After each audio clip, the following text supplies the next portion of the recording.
புதுவை அமிர்தா குரல் மெய்யன்பர்களே வணக்கம். நம்முடைய முன்னோர்கள் வகுத்து வைத்த பாதையில் நாம் செல்ல வேண்டும் என்றுதான் எவ்வளவோ நமக்கு சொல்லித் தந்திருக்கிறார்கள். அந்த வகையிலே இறைவனை நினைத்தார்கள், தமிழையும் நினைத்தார்கள். ஆகவே இந்த இரண்டையும் இரு கண்களாக போற்றினார்கள். ஆகவேதான் தெய்வ தமிழால் நமக்கு எழுதி எழுதி பாடி பாடி பரவசப்பட்டார்கள். அந்த தமிழை நாம் கொண்டு இறைவனை வணங்கினால் நமக்கும் புரியும், இறைவனுக்கும் புரியும் என்று நம்முடைய முன்னோர்கள் சொன்னார்கள். நால்வர் பெருமக்கள் திருச்சிற்றம்பலம் என்று ஆரம்பித்து தென்னாடுடைய சிவனே போற்றி, எந்நாட்டவர்க்கும் இறைவா போற்றி என்று சொல்வார்கள். அதே போல 4000 திவ்ய பிரபந்தம், திருவாசகம், தேவாரம், வள்ளலார் பாடல்கள், பெரிய புராணம், கம்பராமாயணம், இன்னும் அடுக்கிக் கொண்டே போகலாம். திருப்புகழ், திருக்குறள், இப்படி எல்லாவற்றிலுமே நமக்கு தேவையானதை அள்ளி அள்ளி கொடுத்தார்கள். ஆகவே அதை நாம் பருகி பருகி பரவசப்பட வேண்டும். அப்பேற்பட்ட மொழிகளை நாம் பிறந்திருக்கிறோம்.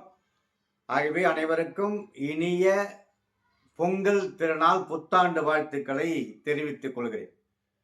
உலகெங்கும் வாழ்கின்ற எத்தனை கோடி மக்கள் இருந்தாலும் தமிழர்களுக்கென்று ஒரு கலாச்சாரம் இருக்கிறது. காலையிலே மார்கழி மாதம் பெரிய பெரிய கோலங்களை போடுகிறார்கள். சில பேர் தினமும் கோலம் போடுகிறார்கள். அந்த கோலம் போடுவது தமிழனுடைய பண்பாடு, தமிழர்கள் கண்டுபிடித்தது. ஆகவே ஒவ்வொன்றாக நமக்கு வகுத்து தந்திருக்கிறார்கள். திருப்பாவை, திருவம்பாவை, திருப்பள்ளி எழுச்சி, காலையிலே பஜனை பாடுகிற அந்த அற்புதமான காட்சியெல்லாம் நாம் பார்க்கிறோம். அந்த வகையில் பொங்கல் பண்டிகை வருகிறது.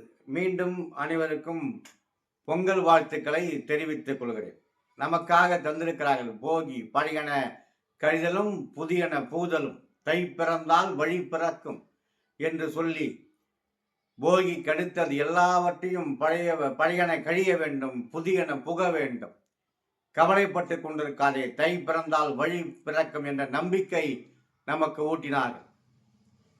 கலங்கிக் கொண்டிருக்கிற நம் இதயத்துக்கு ஒரு ஆறுதலான வார்த்தைகளை சொன்னார். உன்னால் முடியும், தை பிறந்தால் வழி பிறக்கும் என்று சொன்னார்கள்.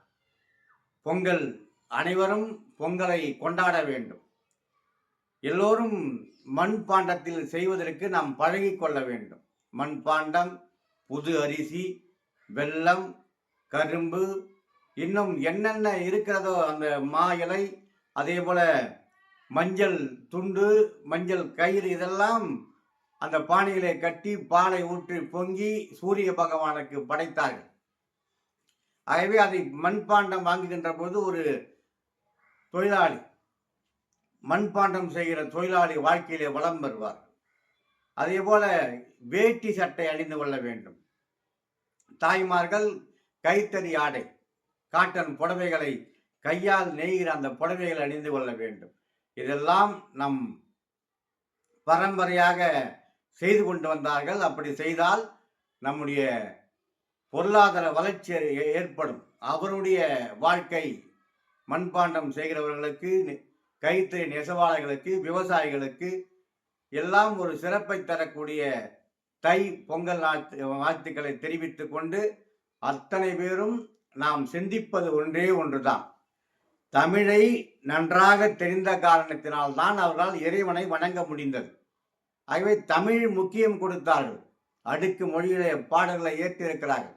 எதுகை மோனையோடு இருக்கிறது, அர்த்தம் இருக்கிறது. முத்தை திரு பத்தி திருநகை அத்திக்கிற சத்தி சரவண முத்துக்கொரு வித்துக்குறுபறை என ஓதும் என்று அருணகிரிநாதர் பாடியிருக்கிறார். நமச்சிவாய வாழ்க, நாதன் தாழ் வாழ்க, இமைப்பொழுதும் எண்ணெஞ்சில் நீங்காதான் தாழ்வாழ்க என்று மாணிக்க வாசகர் பாடியிருக்கிறார். இன்னும் ஏராளமாக சொல்லிக்கொண்டே போகலாம். பல்லாண்டு பல்லாண்டு பல்லாயிரத்தாண்டு பல கோடி நூறாயிரம் மல்லாண்ட தின் தோல் மணிவண்ணா உன் செவ்வடி செவ்வி திருக்காப்பு என்று சொல்லியிருக்கிறார்கள். ஆகவே இவர்களெல்லாம் இறைவனை நினைத்து கற்ற தமிழை இறைவனுக்காக அர்ப்பணித்தார்கள். தமிழ் அவர்களுக்கு புரியவில்லை என்றால், தமிழ் அவர்களுக்கு மனதிலே ஏறவில்லை என்றால், தமிழ் அவர்களுடைய மூளையிலே உதிக்கவில்லை என்றால் இப்பேற்பட்ட வார்த்தைகள் எல்லாம் வந்து விடாது. ஓங்கி உலகளந்த உத்தமந்தன் பேர்வாடி, எவ்வளவு வார்த்தைகளை சொல்லலாம். பேருறக்கம். அப்பேற்பட்ட ஆண்டாள் நாச்சியார் சங்கத்தமிழ் மாலையை பார்க்க வேண்டும். அதன் பிறகு நம்முடைய பாரதியை நினைக்க வேண்டும், பாரதிதாசன் நினைக்க வேண்டும். மொழியை எல்லோரும் இறைவனை தமிழை பாடிவிட்டார்கள். நாம் மொழிக்காக வாழ்வோம் என்று வாழ்ந்தார். நம் சுதந்திரத்துக்காக வாழ வேண்டும், இயற்கையை வாழ வேண்டும். காக்கை சிறகினிலே நந்தலாலா உன் கரிய நிறம் தோன்றுதடி நந்தலாலா, வாக்கும் மரங்களெல்லாம் நந்தலாலா உன் பச்சை நிறம் தோன்றுதடே நந்தலாலா என்று பாரதி பாடினார். அதேபோல் நம்முடைய பாரதிதாசன் தமிழுக்கும் அமுதென்று பெயர், இன்ப தமிழ் எங்கள் உயிருக்கு நேர் என்று சொன்னார். ஆகவே தமிழும் இறைவனும் நமக்கு இரு கண்கள் என்பதை நினைத்து கொண்டுதான் அவர்கள் வாழ்ந்திருக்கிறார்கள். ஆனால் பாரதிதாசன் ஒரு படி மேலே சென்று தமிழ்தான் உயிர் என்று சொல்லிவிட்டார். ஆகவே தமிழ் நமக்கு உயிர் போன்றது, தமிழ் நமக்கு இரு கண்கள் போன்றது, தெய்வமும் தமிழும். ஆகவே இந்த அத்தனை பேருக்கும், உலகத்தில் வாழ்கின்ற அத்தனை பேருக்கும் நெஞ்சார்ந்த இனிய தை பொங்கல் வாழ்த்துக்களையும் புத்தாண்டு வாழ்த்துக்களையும் தெரிவித்துக் கொண்டு, தை பிறந்தால் வழி பிறக்கும் என்ற நம்பிக்கையோடு செல்லுங்கள் என்றுதான் நமக்கு அறிவுரை சொல்லியிருக்கிறார்கள். அதை வெற்றி பெறுவதற்கான அறிவுரையாக நாம் எடுத்துக்கொள்ள வேண்டும் என்று கேட்டுக்கொண்டு, புதுவை அமிர்தா குரலை சப்ஸ்கிரைப் பண்ணுங்க, ஷேர் பண்ணுங்க. மீண்டும் அனைவருக்கும் இனிய பொங்கல் வாழ்த்துக்கள், புத்தாண்டு வாழ்த்துக்கள்.